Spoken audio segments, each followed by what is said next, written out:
Pemirsa, salam dongeng terindah untuk Anda semua. Cerita kali ini berjudul Tragedi Istri Kedua.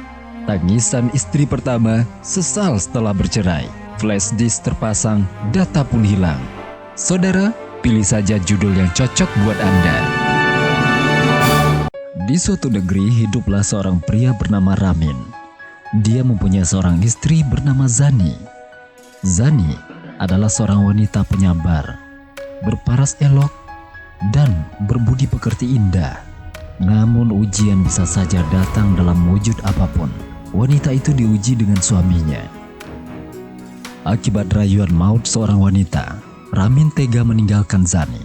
Entah apa yang dia harapkan dari Sujaina, wanita yang tak secantik dan sekaya Zani itu.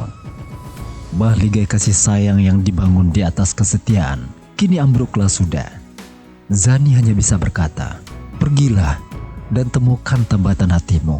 Jika kau memang tak bahagia bersamaku, aku lepas dirimu bersama doa dan air mata.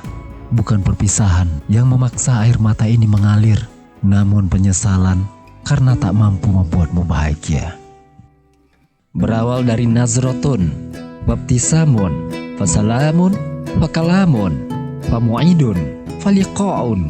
Artinya, awalnya pandangan, lalu senyuman, kemudian sapaan, selanjutnya kata-kata, lalu janji, dan akhirnya pertemuan. Itulah kronologis kejadian yang melatar belakangi terjadinya radiasi asmara di hati seseorang. Bagaimana dengan Anda? Akhirnya Ramin pun mengakhiri perjalanan bahtera rumah tangganya di tengah lautan kehidupan. Terombang-ambinglah bahtera ditinggalkan nahkoda. Nahkoda minggat menjadi pilot, pesawat terbang, kapal tak berawak, hanya bergerak mengikuti alur ombak. Akankah angin hantarkan ke suatu pulau? Oh, ujian pun bertengger di pohon kehidupan Zani. Tangis terpaksa ditelan, duka harus ditahan. Hanya doa dan kesabaran jadi pegangan. Pemirsa, hari berlalu, musim berganti. Mulai dari musim panas sampai musim hujan, dari musim nanas hingga musim rambutan. Namun apa yang terjadi? 1 tahun sudah berlalu, Sujaina tak kunjung hamil. Kita kembali tengok keadaan Zani. Pemirsa, Zani tampak melesat bersama motor metiknya. Tapi tiba-tiba saja ada mobil yang melaju dari persimpangan. Zani berusaha menghindari tabrakan, namun dia terpelanting ke tepi jalan. Mobil itu langsung berhenti. Oh, ternyata itu si Hamid, direktur baik hati di cerita sebelumnya, yang pernah gagal melamar Sofia. Untunglah Zani selamat, tapi tentu saja Hamid harus selalu mengontrol kondisi Zani. Akhirnya, mereka pun menjadi dekat. Wah, selalu saja pertemuan dua hati. Aku jadi iri dengan cerita-ceritamu. Ingin rasanya mengalami saat-saat indah itu. Oh, ternyata ada yang sedang baper rupanya. Kau buat saja cerita sendiri dan kau langsung jadi sutradaranya. Gampang kan? Hei, aku tidak bicara denganmu, Tumbuang. Kedatanganmu sangat meresahkan dan sangat menyebalkan. Kalian jangan bertengkar. Diam. Pemirsa, lama melihat, banyak dilihat. Lama hidup, banyak dialami. Lama berjalan, banyak tersua. Lama kenal, banyak cerita. Zani pun menceritakan derita batin dan derita diri yang ia rasa. Pria berhati lembut itu sangat prihatin dengan kehidupan Zani. Prihatin berjumpa kagum. Kagum berbunga kasih. Kasih bertali rindu. Rindu berakar butuh. Akhirnya berdahan cinta, saudara-saudara. Asyik, selalu ada cinta. Hanya di hatimu yang tak pernah disinggahi cinta. Dasar sok tahu, selalu menyela. Aku sumpah mulutmu dengan ini. Oh tidak, kalian selalu membuat kacau cerita ini. Hei, jika kalian tidak berhenti, aku sudahi cerita ini. Pemirsa, maafkan kekacauan ini. Akhirnya Hamid mengungkapkan keinginannya untuk mempersunting Zani. Namun Zani berkata, "Bang Hamid, apa yang akan kau harapkan bersama aku? Aku hanya sumur yang kering. Aku adalah padang yang tandus. dan aku tak layak menjadi pendamping siapapun. Hamid pun menjawab, namun hatimu tidak kering iman dan cinta bukan? Jangan kau tutup sumur yang kering itu. Izinkan hujan membasahinya. Kau boleh menolak jika aku mengharapkan sesuatu. Jika aku hanya ingin hidup bersamamu, tiada alasan bagiku untuk menyesal dan meninggalkanmu suatu saat kelak. Begitulah pemirsa, panah cinta Hamid tepat sasaran. Tapi kebahagiaan itu mendadak terlupakan ketika Hamid dapat kabar pamannya sakit keras. Pamannya sempat berpesan agar Hamid menikah dengan anak gadisnya. Setelah itu, sang paman berpulang. Sedangkan sang paman adalah orang yang berperan membantu Hamid menjadi orang sukses selama ini. Beberapa bulan kemudian, Hamid menceritakan masalahnya yang ibarat makan buah si malakama itu kepada Hamidah, anak pamannya yang dijodohkan dengannya. Namun, keajaiban terjadi. Hamidah malah menginginkan Hamid menikah dengannya dan juga dengan Zani. Hamid bingung, namun Hamidah mendatangi Zani dan membujuk Zani agar mau bekerja sama dengannya untuk menjadi istri Hamid. Spontan Zani menolak karena sudah trauma. Namun Hamidah terus menunjukkan kesucian hatinya. Akhirnya mereka menikah.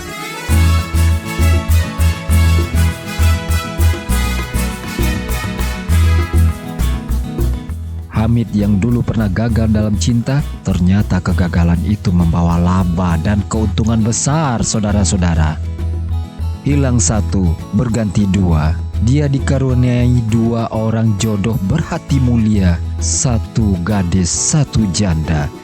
Zaid dan Sofia pun turut hadir di pesta pernikahan mereka. Sungguh, jika Allah berkehendak, tidak ada satu hal yang mustahil.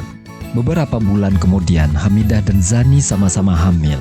Mereka kompak saling hamil. Singkatnya, mereka sama-sama punya anak. Nah pemirsa, kita tengok bagaimana kehidupan Ramin, mantan suami Zani yang sudah menikah dengan perempuan licik.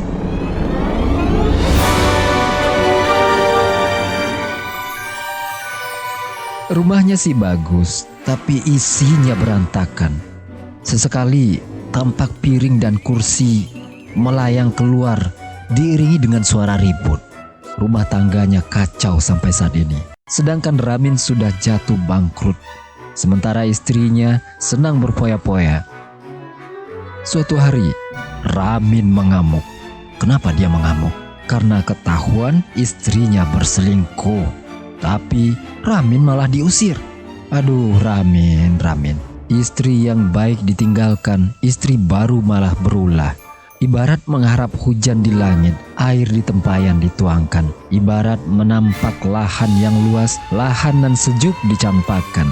Ternyata hujan tak jadi turun, lahan yang luas tak menumbuhkan bibit, minyak habis gorengan tak enak, tak tahu kemana akan dibawa sesal yang mendera, lemas terasa sekujur tubuh.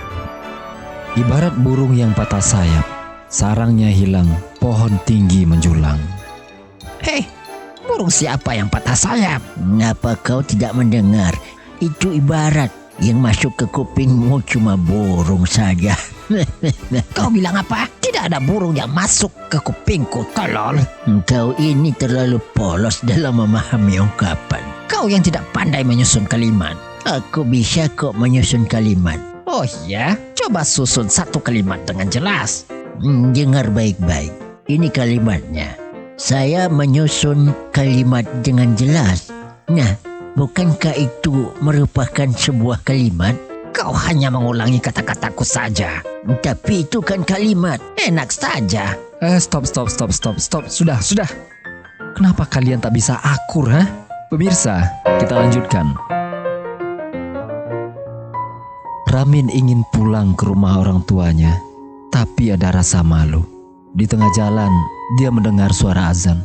Hatinya tersentuh untuk beribadah. Ya, biasalah kalau seseorang sudah mengalami suatu musibah, maka dia baru menghadap Tuhan. Tapi lumayan, daripada ujian sudah bertimpa-timpa, musibah datang silih berganti. Akan tetapi dia tidak pernah mau taat dan tunduk kepada Tuhannya.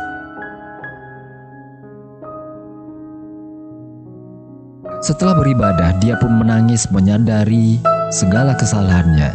Ya, musibah memang sering membuat orang insyaf. Dia ayunkan langkahnya menuju rumah Zani. Tapi rumah itu sudah dikontrakan. Dia mendengar kabar Zani sudah menikah. Dia memberanikan diri mendatangi rumah Hamid tempat Zani tinggal. Dia dapati Zani dan Hamidah sedang bercengkrama dengan 2 orang anak mereka.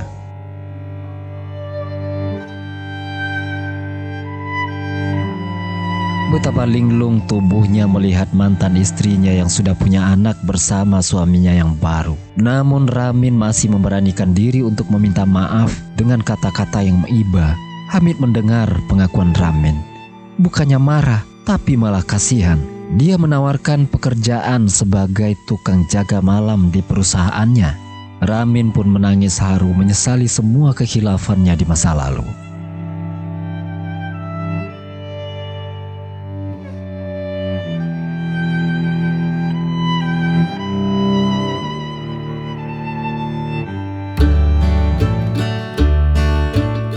Pemirsa, apapun yang terjadi pada istri, dia tidak boleh diceraikan, kecuali dia sudah durhaka dan tidak mau lagi dituntun ke jalan Allah. Jangan sampai pula ada seseorang yang mencoba menghasut agar seseorang menceraikan pasangan hidupnya. Merusak rumah tangga orang jauh lebih berbahaya daripada merusak tangga rumah orang. Dan jangan sekali-kali mencoba memisahkan pasangan yang halal. Untuk saat ini kita cukupkan dulu kisah ini sampai di sini. Mudah-mudahan ada hikmah yang bisa kita ambil di balik semuanya. Mohon maaf atas segala kekurangan. Sampai jumpa di lain kisah, namun tetap di channel yang sama. Semoga kuota Anda yang mendengarkan akan diganti dengan uang yang berlipat ganda hendaknya. Amin ya rabbal alamin. Wassalamualaikum warahmatullahi wabarakatuh.